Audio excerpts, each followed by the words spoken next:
You mentioned we're in a big bubble. Can you elaborate on that, and how is this likely to play out? When you print money on the scale what modern nations are printing it, Japan, the United States, Europe, etc., we're getting into new territory in terms of size. There's never been anything quite like what we're doing now, and we do know from what's happened in other nations, if you try and print too much money, it eventually causes terrible trouble. And we are closer to terrible trouble than we've been in the past, but it may still be a long way off. I certainly hope so. When Volcker, after the 70s, took the prime rate to 20% and the government was paying 15% on its government bonds, that was a horrible recession. Lasted a long time, caused with a lot of agony. I certainly hope we're not going there again. I think the conditions that allowed Volcker to do that without interference from the politicians were very unusual. And I think in 2020 hindsight, it was a good thing that he did it. I would not predict that our modern politicians will be as willing to permit a new Volcker to get that tough with the economy and bring on that kind of a recession. So I think the new troubles are likely to be different from the old troubles. You may wish you had a Volcker-style recession instead of what you're going to get. The troubles that come to us could be worse than what Volcker was dealing with, and harder to fix. Think of all the Latin American countries that print too much money. They get strongmen and so forth. That's what Plato said happened in the early Greek city-state democracies. One person, one vote, a lot of equality, and you get demagogues, and the demagogues lather up the population, and pretty soon you don't have your democracy anymore. I don't think that was a crazy idea on Plato's part. I think that accurately described what happened in Greece way back then, and it's happened again and again and again in Latin America. We don't want to go there. At least I don't. We've done something pretty extreme, and we don't know how bad the troubles will be, whether we're going to be like Japan or something a lot worse. And what makes life interesting is we don't know how it's going to work out. I think we do know we're flirting with serious trouble. I think we also know that some of our earlier fears were overblown. Japan is still existing as a civilized nation, in spite of unbelievable excess by all former standards in terms of money printing. Think of how seductive it is. You have a bunch of interest-bearing debts, and you pay them off with checking accounts, which you're no longer paying interest. Think of how seductive that is for a bunch of legislators. You get rid of the interest payments and the money supply goes up. It seems like heaven. And of course, when things get that seductive, they're likely to be overused. If you stop to think about it, my way in life was not predicting little short-term differences between the Russell index and the Standard & Poor's index. I don't have any opinion about which index is better at any given time. I never even think about it. I'm always just looking for something that's good enough to put Munger money in. And I figure that I want to swim as well as I can against the tides. I'm not trying to predict the tides. If you're going to invest in stocks for the long term or real estate, of course there are going to be periods when there's a lot of agony, other periods when there's a boom. And I think you just have to learn to live through them. As Kipling said, treat those two imposters just the same. You have to deal with daylight and night. Does that bother you very much? No. Sometimes it's night and sometimes it's daylight. Sometimes it's a boom, sometimes it's a bust. I believe in doing as well as you can and keep going as long as they let you. What impact has passive investing had on stock valuations? Oh, huge. That's another thing that's coming. We have a new bunch of emperors, and they're the people who vote the shares in the index funds. Maybe we can make Larry Fink and the people at Vanguard Pope. All of a sudden, we've had this enormous transfer of voting power to these passive index funds. That is going to change the world. And I don't know what the consequences are going to be, but I predict it will not be good. We have a hugely strong economy and a hugely strong technical civilization, and that's not going away. And the knowledge and so forth. And you can't believe what a modern factory looks like when you fill it with robots. And that's coming more and more and more. And it's coming to China too, for that matter. And so those trends are inevitable. And I think it does create adjustment problems. If you have a fine unionized job and they replace you with a robot, you've got a difficult problem. And if you've got a company like Kodak and they invent something new that obsoletes your product, you have a problem too, and you solve that by dying. A lot of people don't like that solution. because all those problems are real, and because it's so tempting to get rid of your debt by just giving a guy a non-interest-bearing checking account where you used to have to pay him interest every month, not only do we have a serious problem, but the solution to it that is the easiest for the politicians and for the Federal Reserve too, for that matter, is just to print more money and solve the temporary problems that way. And that, of course, is going to have some long-term dangers. As we know what happened in Germany when the Weimar Republic just kept printing money, the whole thing blew up, and that was a contributor to the rise of Hitler. So all this stuff is dangerous and serious, and we don't want to have a bunch of politicians just doing whatever is easy on the theory that it didn't hurt us last time, so we can double it and do it one more time, and then we double it again and so forth. We know what happens on that everlasting doubling. You will have a very different government if you keep doing that enough. You're flirting with danger somewhere, unless there's some discipline in the process. But I don't regard Japan as in some terrible danger. They've done a huge amount of this and gotten by with it. I don't think we'll be as good at handling our problems as Japan is. If taxes were not an issue, what are your thoughts on going to cash today and waiting for better opportunities to deploy that cash over the next 12 months? Is it a sensible idea in your mind? My whole adult life, I've never hoarded cash waiting for better conditions. I've just invested in the best thing I could find, and I don't think I'm going to change now. And the Daily Journal's used up its cash. Now, Berkshire has excess cash, quite a bit of excess cash. But it's not doing that because it thinks it knows how to time investments. It just can't find anything it can stand buying. So we don't have a solution to your problem. We're just coping with it as I've described. Given the valuation and market correction in early 2020, why is Berkshire not picking up or adding any new companies to its profile? Of course, kudos to the team in picking up Apple shares a couple of years back. That's paying off for sure. The reason we're not buying this, we can't buy anything at prices we're willing to pay. It's just that simple. Other people are bidding the price up. And a lot of the buying is not by people who really plan to own them. A lot of it is fee-driven buying.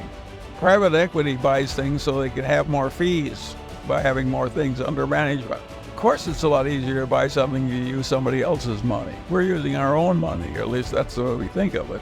I've always believed that nothing was worth an infinite price. Even an admirable place like Costco could get to a price where you would say that's too high. But I would argue that if I were investing money for some sovereign wealth fund or some pension fund, 30, 40, 50-year time horizon, I would buy Costco at the current price. I think it's that strong an enterprise and that admirable a place.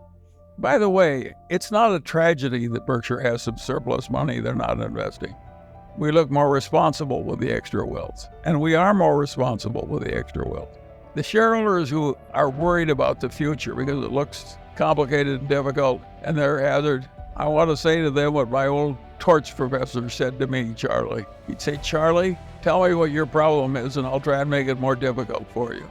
And he did me a favor by treating me that way. And I'm just repeating his favor to you. When you're thinking the thoughts you're doing, at least you're thinking in the right direction. You're worried about the right things. All you people that are worried about the inflation and the future of the republic and so forth. Inflation is a very serious subject. You can argue it's the way democracies die. And democracy dies in Latin America, and inflation is a big part of it. So it's a huge danger once you've got a populace that learns it can vote itself money. If you overdo it too much, you ruin your civilization a lot. But of course, it's a big long-range danger. If you look at the Roman Republic, even after they went to an empire with an absolute ruler, they inflated the currency steadily for hundreds of years. Eventually, the whole damn Roman Empire collapsed. So it's the biggest long-range danger we have, probably, apart from nuclear war. I think the safe assumption for an investor is that over the next 100 years, the currency is going to zero. That's my working hypothesis. A very dangerous environment. What brought in Hitler was the combination of the Weimar inflation, where they utterly destroyed the savings of the middle class in Germany, followed by the Great Depression. It was a 1-2 punch. And Hitler came in, crazy demagogue, with 40% of the votes, and pretty soon we had a dictator hell-bent for world war. So the history is not pleasant. And Germany was a very advanced and civilized nation, the Germany that Hitler took over.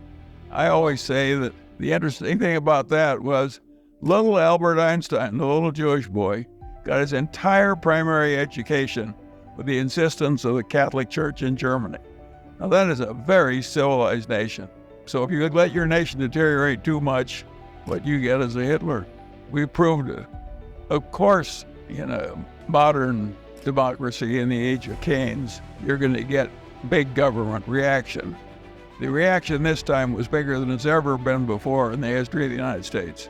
They just threw money at the problem, and they were probably right to fear what was going to happen and to be quite liberal in throwing money at it, but they probably overdid it a little. They threw so much money so fast that it's hard for the restaurants to get people to do the work. But I don't criticize it. It's hard to make these decisions under pressure.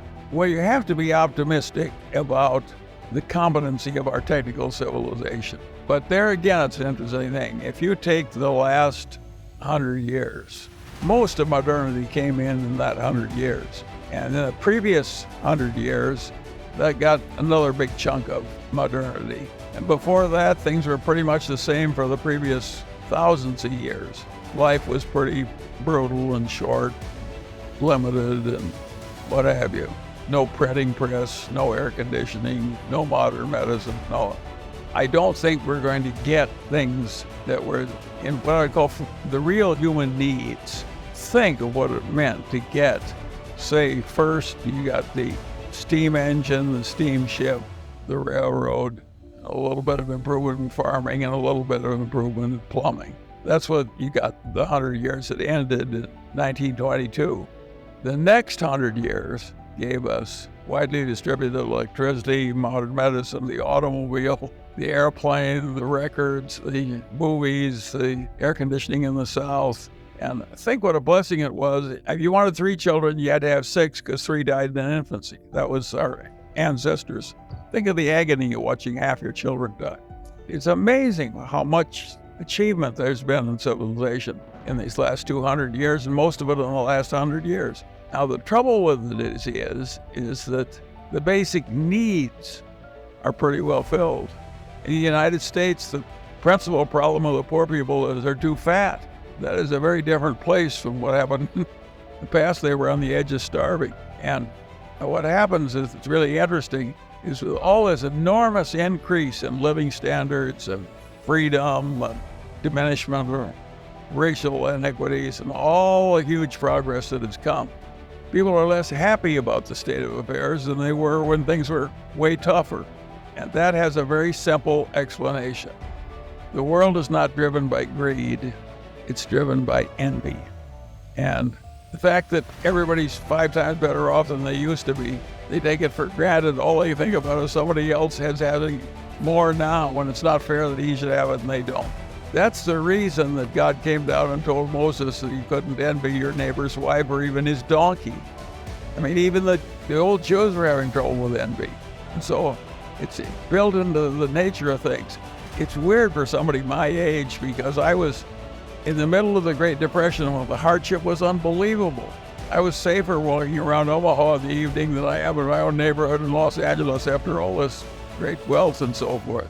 So, and I have no way of doing anything about it. I can't change the fact that a lot of people are very unhappy and feel very abused after everything's improved by about 600% because there's still somebody else who has more. Think of the pretentious expenditures of the rich. Who in the hell needs a Rolex watch so you can get mugged for it? You know, I mean, yet everybody wants to have a pretentious expenditure, and that helps drive demand in our modern capitalist society.